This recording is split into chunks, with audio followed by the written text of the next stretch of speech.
বিভৎস মাত্রায় খিদে পেয়েছে, কারণ সকাল থেকে যে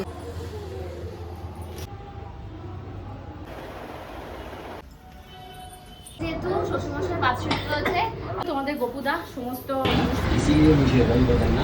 2018 সালে যখন বিয়ে হয়েছিল শ্বশুরমশাই নিজের হাতে আমাকে এই বাড়ির বৌমা করে নিয়ে এসেছিল। আজকে সেই শ্বশুরমশাই নেই, কিন্তু আজকে তার কথা ভীষণ মনে পড়ছে। প্রত্যেক দিনই মনে পড়ে, আজকে একটু বেশি, কারণ আজকে তার 4র্থতম মৃত্যুবার্ষিকী ছিল। সে মারা গেছে দেখতে দেখতে প্রায় 4-5 বছর হতে গেল। আজকে তার উপলক্ষে কি আয়োজন করলাম, তার পাশাপাশি সকাল সকাল কেন এত বমি করছি, সত্যি কি কোনো গুড নিউজ আছে, সব মিলিয়ে আজকে ব্লগটাকে সাজিয়েছি। হোপফুলি তোমাদের ভীষণ ভালো লাগবে। হ্যালো মাই লাভলি ভিউয়ার্স, আমি Priyanka and welcome to my channel Priyanka's time story. যে যেখান থেকে দেখছো সবাইকে থাকলো মোস্ট ওয়েলকাম। লিটিল গোল্ডের কাকা এটাকে কিনে নিয়ে এসছে। এটা হলো র্যাট কিলার। এত পরিমাণে গ্যাস এটা থেকে বেরিয়েছে কি বলবো। সকাল সকাল এটা মানে যখন স্প্রে করেছি, আমি তো বুঝতে পারি না আমি স্প্রে করিনি, শ্রেয়া করেছে। করার পর আমাকে ডাকছে যে কাকি আমার শরীর ভালো লাগছে না। দৌড়ে গিয়ে দেখি ও এরকম স্প্রে করেছে। আমি জাস্ট স্মেল ইনহেল করেছি, আমার গলা বুক দিয়ে জ্বলতে গেছে। এত পরিমাণে তিতো, মানুষের মনে হয় 10 দিন যদি বমি না হয়, সেই বমি যদি চাপা থাকে যেমন তিতো হয়ে যায় মুখের ভেতরটা, সেরকম তিতো হয়ে বমি করে মনে হচ্ছে হসপিটালে নিয়ে যেতে হবে আমাদের দুজনকে। তো কোনো প্রকারে মানে বমি টমি করে এখন বেঁচে ফ্রেশ হয়েছি। ফ্রেশ হয়ে ইঁদুর তাড়ানো তো মোটামুটি চালু হয়ে গেছে। একটা ইঁদুর ধরা পড়ার পর এখন বাকি ইঁদুরে আনাগোনা বন্ধ হয়েছে ওই র্যাট কিলারটা স্প্রে করার পর। আর ওটা নাকি একদম কনফিডেন্সের সাথে বলেছে 6 মাস কোনো ইঁদুর আসবে না ওটা স্মেলে। তাই কোনা কাঞ্চি যেখানে যেখানে যেমনভাবে ইঁদুরে পটি করেছিল সবই ক্লিন করছি। বিশেষ করে এই যে দেখতে পাচ্ছ আমার কেনা এই যে সোফাটা, এই সোফাটার তো মানে সোফা কাম বেড, তো বেডটা তো নিচের দিকে ঢোকানো থাকে, তার ভেতরে ঢুকে ইঁদুরে পুরো ফাতা করে দিয়েছে আমার সোফার কাভার থেকে শুরু করে সোফার ভেতরের ওটাকে কি বলো স্পঞ্জ যেটা থাকে স্পঞ্জটা, আর মানে সোফার নিচটাতে এত পরিমাণে পটি করেছে মানে সে গন্ধে টেকা যাচ্ছে না। তো তারপর সেগুলো সব সাফসাফাই করে ওখানে স্প্রে করতে গিয়ে আবার এই দেখো ইনহেল যেই করেছি, ব্যাস অবস্থা কাহিল। এবার আমরা ওর গায়ে কী লেখা আছে সেটা আর পড়িনি, গোবিন্দ এটা দিয়েছে, গোবিন্দ কিনেছিল গাড়ির জন্য, গাড়িতেও ইঁদুর তার খেয়ে দিচ্ছে।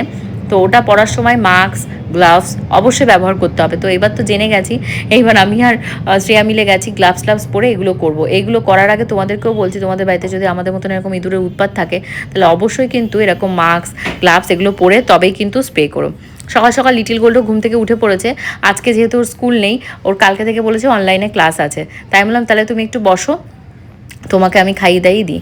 তোমরা বলবে যে কালকে রাত্রে তো সমস্ত ব্যাগপত্র গুছিয়ে নিলে লিটিল গোল্ডকে স্কুলে দেবে বলে, তাহলে আজকে স্কুলে দিলে না কেন?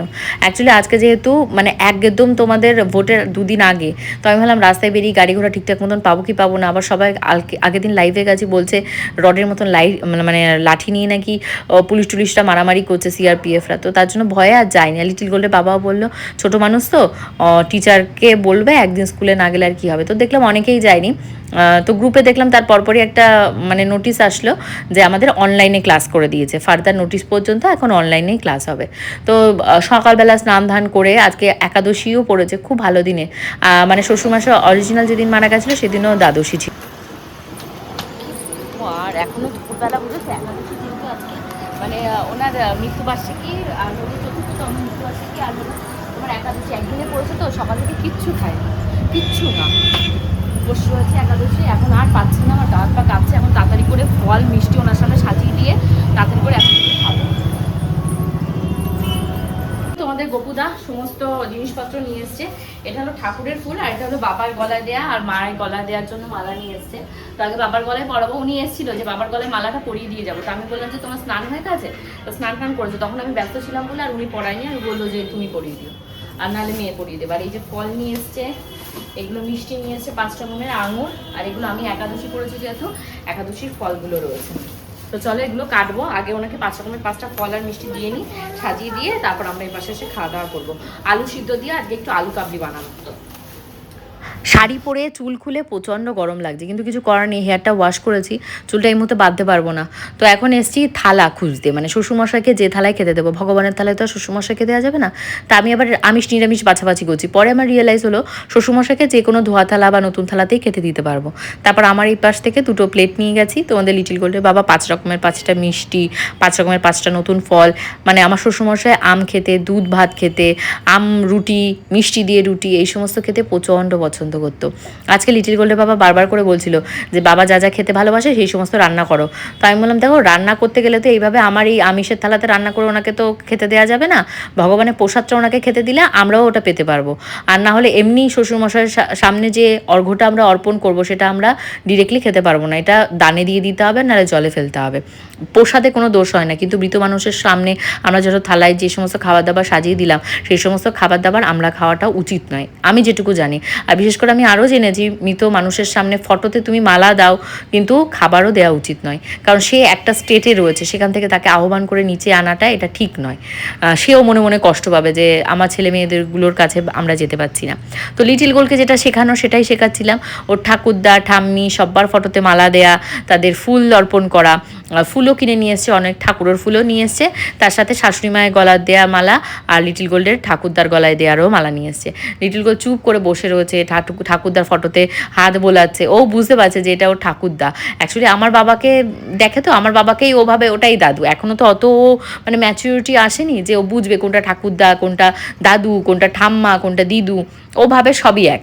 আজকে কিন্তু সেই 4-5 বছর আগের শ্বশুরমশাইয়ের সাথে মানে আমার যেমন খুঁটিনাটি নিয়ে ঝগড়া অশান্তি লাগলো, সেই সমস্ত ব্লগগুলো দেখার ভীষণ মন চাইছে। কত মানে ঝগড়া অশান্তি হতো, যেহেতু অ্যালজাইমার ছিল, খেতে দিতাম 5-10 মিনিট পরে এসেই বলতো ও প্রিয়াঙ্কা আমাকে তো খেতে দিলে না। মানে উনি আমার একটা ছোট সন্তানই ছিল, মানে লিটিল গোল্ড হওয়ার আগে আমার ননদ এসে আমাকে তাই বলতো, বড় ননদ, যে বাচ্চা হওয়ার আগে তোর বাচ্চা সামলানোর ট্রেনিং চলছে। মানে শ্বশুরমশাই আমার কাছে একটা আমার প্রথম সন্তান বলতে গেলে ছিল। মানে তার মানে কি জামা পরবে থেকে শুরু করে, কি খাবে থেকে শুরু করে, কিভাবে সাজবে, কখন ঘুমোবে, কখন উঠবে, A to Z। তোমরা যদি আমার 5 বছর আগেকার কি 4 বছর আগেকার ব্লগ খুলে দেখো তাহলে জানতে পারবে। মানে আমার ব্লগের লাইফ মানে ব্লগিংটা আমার শ্বশুরমশাইয়ের হাত ধরেই প্রায় বলতে গেলে শুরু হয়েছিল। আজ উনি বেঁচে থাকলে অনেকবার হয়তো তোমরা ব্লগে দেখতে পেতে অনেক মজার মজার ঘটনাও ঘটাতো। ফল কেটে একবারে খেয়ে নেবো, যেহেতু প্রসাদ খাওয়ার ওরকম কোনো ব্যাপার নেই, আমরা ঘরের বটি দিয়ে কেটে নেবো। দুটো বাটি, দুটো বাটি নিয়ে একবার এখানে বসে একটা বালতিতে জল নিয়ে আসি, বালতি বা গামলায়। ভৎস মাত্রায় খিদে পেয়েছে, কারণ সকাল থেকে যেহেতু নির্জলা উপোস থাকার মতনই উপোস, একটু মানে সেই জল খাবো এক গ্লাস, মানে শান্তি মতন বসে একটু যে নুন চিনির জল লেবু দিয়ে বানাবো তাও হয়নি, মানে খুব দুর্বল লাগছে শরীরটা। লিটিল গোল্ডের খিচুড়িটা বানানো হয়নি, লিটিল গোল্ডের খিচুড়িটা বানাবো, ওর ভেতর দিয়ে আলু সিদ্ধ দিয়ে আলু কাবলি মতন বানাবো। ওখানে বসেই তোমাদের গোপুদা অনেক রকমের ফল নিয়েছিল, বাঙি নিয়ে এসেছিলো, আঙুর, আপেল, কলা টলা অনেক কিছু। তো ওখানে বসেই কাটাকাটি করেছি আমি, লিটিল গোল্ড যেটুকু যেমন পেরেছি খেয়েছি। খেয়ে দিয়ে এবার শাশুড়ি মায়ের গলায় মালা টালা দিয়ে ভেবেছি শাড়িটারি ছেড়ে একটু আলু সিদ্ধ করবো, আলু সিদ্ধ করে ওর সাথে একটু সন্ধব লবণ দিয়ে মেখে আলু কাবলি হয় না, গন্ধরাজ লেবু টেবু দিয়ে আলু কাবলি মতন করবো। কেন বলো তো, এখন প্রচণ্ড গরম, শুধু ফল খেয়ে হচ্ছে না, এসির ভেতর ঢুকে যাচ্ছি, শরীর ড্রাই হয়ে যাচ্ছে, ভাবলাম একটু আলু কাবলি খাই, মুখের চেঞ্জও হবে। বাজার থেকে কেনা আলু কাবলিটা তো আবার খাওয়া যাবে না, ওরা তো আবার সন্ধব লবণ দেয় না, ওরা তো আবার রেগুলার যে সল্টটা হয় সেই সল্টটা দেয়। তো আমি আবার কতগুলো ছোলাও আমার কাছে ছিল, ছোলাটা আমি এর ভেতরে দিয়ে দিয়েছি, বাদাম ছিল, বাদামটাকে আবার সিদ্ধ করে এর ভেতরে দিয়েছি, সব দিয়ে মেখে খেয়েছি, ভালোই লেগেছে মন্দের মুখে। আর ওপাশে লিটিল গোল্ডের স্যুপটা আজকে বানিয়ে নিয়েছি। তোমরা অনেকেই জিজ্ঞাসা করছো লিটিল গোল্ডের স্যুপের রেসিপি দাও, স্যুপের রেসিপি দাও, দেবো যেদিনকে বানাবো হাতে করে টাইম নিয়ে, সেদিন অবশ্যই তোমাদের সাথে শেয়ার করব। এখন সন্ধ্যা লেগে গেছে, বিকেলবেলা আর কিছু রেকর্ড করিনি, একটু এদিক ওদিক করতে করতে লিটিল গোল্ডের টিচার পড়াতে চলে এসেছিলো 5:30 নাগাদ। এখন তাদের জন্য চা বানাচ্ছি, আমার 1 কাপ, লিটিল গোল্ডের 1 কাপ, লিটিল গোল্ডের টিচারের 1 কাপ। লিটিল গোল্ড চা খেতে প্রচণ্ড পছন্দ করে, মানে আমি ভেবেছি চায়ের জায়গায় এখন দুধের ভেতর চিনি গুলে ওকে খেতে দিয়ে বলবো নাও চা খাও। একাদশীর দিন অনেক রকমের কিন্তু প্রসাদ বানানো যায়, যেমন কিনুয়ার খিচুড়ি, তারপর তোমাদের পাস্তা হয়, সেই ডাল মাখানি, অনেক রকমের হয়। বাট আমি যেহেতু একাদশীটা যখন করি আমি ভাবি আমি ফলই খাবো, ফল খাবো, শরবত খাবো, তো এতেই তো হয়ে যাচ্ছে, আর তো কিছু লাগবে না। আর তোমরা বলবে চা খাচ্ছ, কী করবো বলো, চাটা না খেয়ে আর পারিনি, বিস্কুট অ্যাভয়েড করেছি, তো কিছু করার নেই। আর লিটিল গোল্ডের টিচার এসে, টিচারকে আমি বুঝিয়ে দিচ্ছিলাম কী কী পড়বে কী কী পড়বে না, কারণ ওদের স্কুলে আমি ক্লাসে দেখছিলাম যে স্টার্ট হয়ে গেছে একদম A to Z, A for Apple, B for ball, এরকম করতে করতে একদম Z ফর মানে এক্সট্রা, এই পর্যন্ত ওদের রিপিটেডলি পড়ানো হয় প্রত্যেক দিন ক্লাসে। তারপর অ্যালফাবেট পড়ানো হচ্ছে, তার পাশাপাশি ওকে মানে নাম্বার পড়ানো হচ্ছে ম্যাথমেটিক্সের ক্লাসে।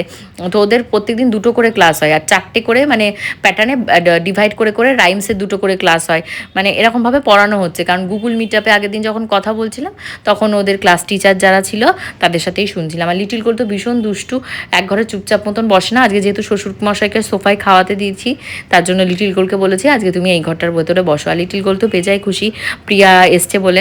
দেখো বিস্কুট টিস্কুট নিয়ে দৌড়াদৌড়ি করছে, তাই বললাম নে তোরা এখন এসির ভেতরে বসে চাটা খায়, আমাদের ঘরটার ভেতরে গিয়ে আমরা এখন একটু বসবো। এত প্রবল গরম, অসহ্যনীয় একদম।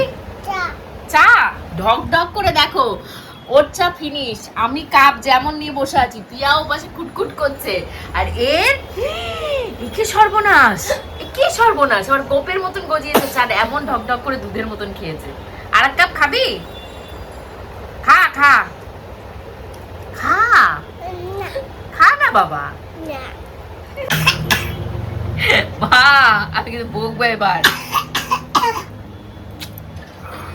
তুমি করে না তো।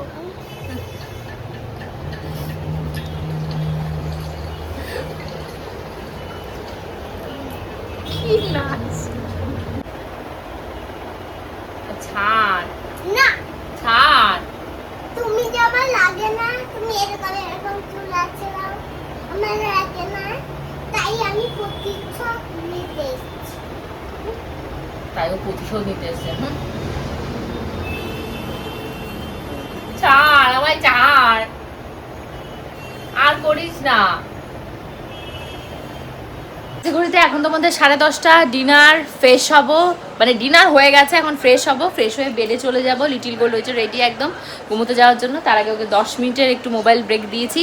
হোপফুলি আজকে ব্লগটা ভালো লেগেছে, যদি ভালো লাগে অবশ্যই কিন্তু কমেন্ট সেকশনে কমেন্ট করে জানিও। কালকে দুপুর ঠিক 2টোর সময় আসবো আরও ফাটাফাটি আরও মজাদার ব্লগ নিয়ে, কেন সেটা দেখলেই জানতে পারবে। See you in the next blog, till then by.